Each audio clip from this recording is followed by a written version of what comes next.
What's going on, guys? Thanks for tuning into the Local Crown podcast, where we're going to teach you how to wage war on your competition and earn your local crown, also known as the top spot on Google.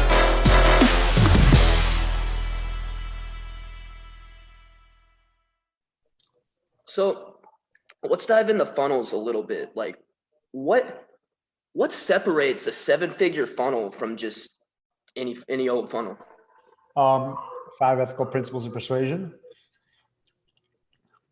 What are some of those principles? 5 ethical principles of persuasion. This is all my opinion. Scarcity. Not exclusively my opinion. There's other people like Robert Caladini, for example, who originally came up with the 7. Scarcity, likable authority, messaging. Scarcity, likable authority, messaging, social proof, wow factor. Okay. Have you ever seen that show like Hell's Kitchen with like what the hell's his name? Chef Ramsay? Yeah. Well, bro, here's how the show works for those who haven't seen it. Chef Ramsay goes into all these failing restaurants. They're all failing. Okay. And here's the situation. All the episodes are the exact same. The menu sucks, the food's no good, the service is no good, the decor is no good, the management's no good. It's the same 5 issues. All he does every episode, cuts the menu in half, teaches them how to cook, teaches them how to be nice, fixes up the decor, teaches the staff how to be nice. That's it. Each and every episode is the exact same if you really analyze it. Funnels is the exact same way. It's just these 5 things. Most funnels, take a look at it right now. The messaging sucks. The scarcity, there isn't any. The social proof is weak. The likable authority is weak. And there is no wow factor. So that's what it is, bro. Fix the, hone in those, dial in those 5 things, and you got a much better chance of success. Wow. That's very straightforward, but makes an insane amount of sense. And I think we have a habit of overcomplicating things when it comes down to it. Oh, I agree with you. I agree with you completely. With the coaches that come to you for help, do you find a lot of them dealing with shiny object syndrome? Oh yeah, everybody, and it's not. How do you get them past that? Here's the thing, man. It's not. It's a hard battle to win because you're dealing with like the best marketing minds in the world that are all trying to. Listen, the average person sees over 4,000 ads a day. Okay. It's not easy. We live in an age of, ADHD and many different platforms. And you see, when people don't have focus, they're allowing the door to be open for shiny objects. But when you have focus, you shut the door because you know exactly what you need to do. And that's what you're going to do. You get the hell off of Facebook and you see, people who don't have a plan, people who don't know what to do, people who don't have accountability, they get sucked into shiny object syndrome. You need to get the hell off of social media. You need to have a plan, have an accountability person, and just do the work, man. Makes sense. And again, like we just have a habit of overcomplicating it. Yeah. So let's talk about the Givers Club a little bit. What's that all about? Givers Club is my mastermind. I have 2 programs, one of which is my mastermind. That is for established entrepreneurs who are making at least, $10,000 a month minimum. And, they're just kind of stuck a little bit. They're stuck at a certain income level. They need some direction. They need some strategy. They need some tactic. They need some, support, some connections, things like that. And then we help them, with all that and really help them scale. That's awesome, man. I know Tiffany spoke at one of your events a while back, and everybody I saw talking about that event was just ecstatic about it. Like that's some of the I saw a lot of just incredible commentary about that one. It was an incredible event with an incredible group of people. We've curated an amazing group of people. It's unbelievable. I love everyone in there. And listen, we're helping people make more so they can give more, and it's a lot of giving people, and those who take advantage, are pretty happy. Absolutely. So, do you have any tips for building up your network in this industry? What do you mean network? Like, just say there's someone that you want to connect with, but you're not really sure of a way to connect with them. Like, what strategy would you use? Like what kind? Like what kind of connection? Like, for example, if I wanted to get an interview out of Russell Brunson, just as an example. Yeah. I mean, well, okay. So, I mean, that's probably not going to happen, right? Because he doesn't really do interviews.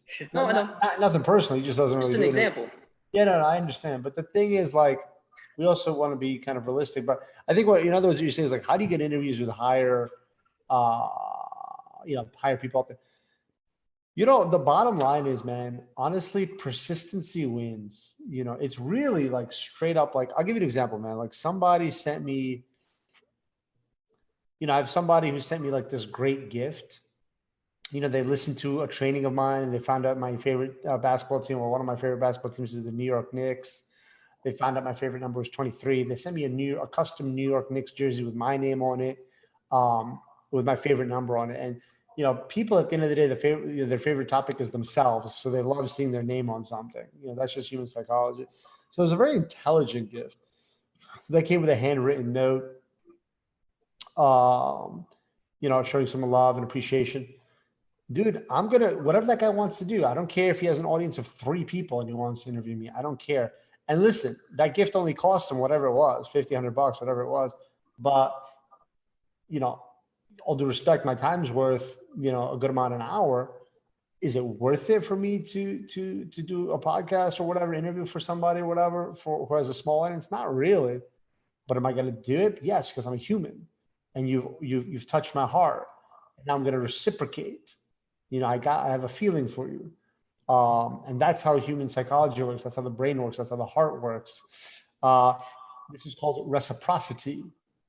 And it's one of the best strategies out there. And I think it's one of the most underutilized strategies out there. And it's frankly one of the easiest strategies out there. Huh. That's, I mean, and like, that's just, again, coming back to like how much we overcomplicate things. Cause like I overthink doing the outreach when, like you just said, it can be just as simple as doing a little bit of research and then finding a way to actually get in front of that person that builds a little bit of reciprocity. Simple as that. Awesome. Well, I know you're a busy guy, man. I'm going to go ahead and let my man Andrew Napier here ask you a quick question. Go, brother. How's it going? Hey, man. So just I've known a little bit of background about you. So you've taken multiple companies to that 7-figure mark. Now, have you seen like a common denominator between the businesses that are preventing them to get to that level? What was that common denominator? It's just a very unsexy answer, bro. And it's really just straight up implementation, straight up dedication, consistent, relentless, passionate, consistent implementation. Gotcha. That's it. Get rid of all the distractions and just do the damn thing. Like I said, it's not that complicated, but people get distracted, get shiny objects, this and that. There's so many people, man. I mean, I've had people who just followed one of my courses, and they just did whatever I told them to do, and then they just found success. They didn't even go to support. They didn't go to chat. They didn't do anything. They just put their head down, saw what I said, implemented it. Right. You know what I mean? So that's what it is. Absolutely. Now, to kind of elaborate on that question, there's 2 different sides of the business. There's the marketing side, and then there's, of course, your funnels and your system side. Is it key to implement on both, or would you say implement on what you're good at and then outsource the other half, if that makes sense? Yeah, I mean, look, we got to be careful with this. I do say do what you do best, outsource the rest, but we have to be careful, right? I mean, like, for example, if you don't know how to build a funnel and you have to outsource that, that's cool, but you should know like what you want in the funnel. Right. And you do that by studying, because like, this idea that, we're just going to hire someone and we're magically going to make money. Like that's non-existent.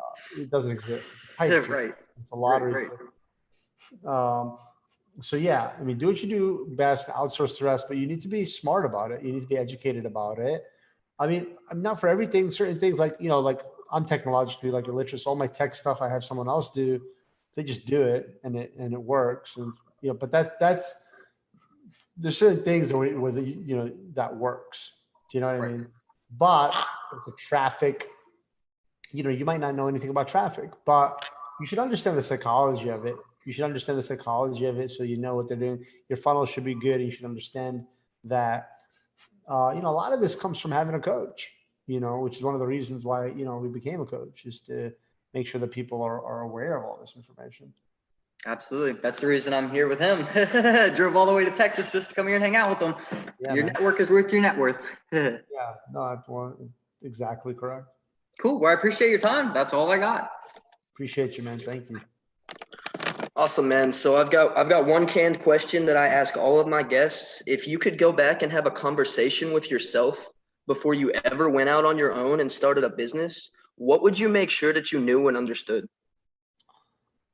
I think it would be those 4 cylinders. Honestly, it'd be that 4-cylinder thing I told you about.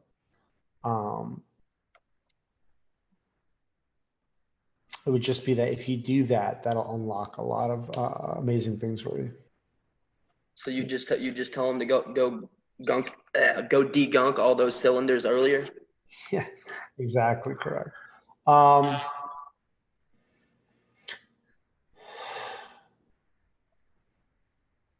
Yeah, I mean, I'm trying to think of something. I guess everyone knows that, but yeah. Well, I wish somebody explained it to me that way, that you're just not, this is just necessary. You know what I mean? Just simplify the idea. That's what you wish you would have had a simpler idea of how to change everything back then. Absolutely. Okay.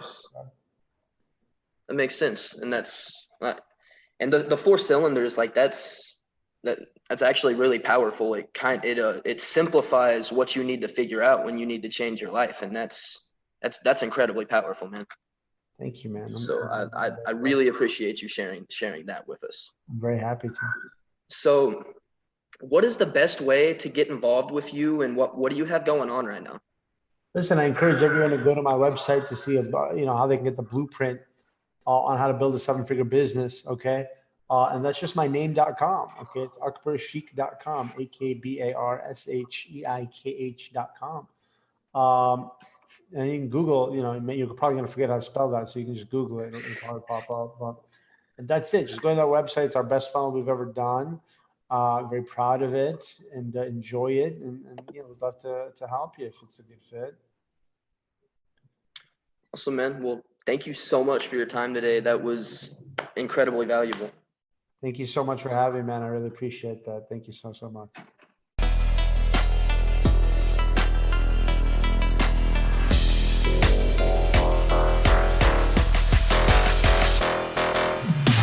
Thanks so much for tuning in. I hope you learned something. If you have questions, email us at info@thelocalcrown.com. And if you want to get featured in our publication, Inside the Empire, alongside John Lee Dumas, the entrepreneur on fire, Jayson Waller, the CEO of Power Home Solar, Sharon Lechter, Dan Caldwell, the man that started Tap Out, and the limitless man himself, Jim Kwik, for free, then head over to thelocalcrown.com/become a contributor.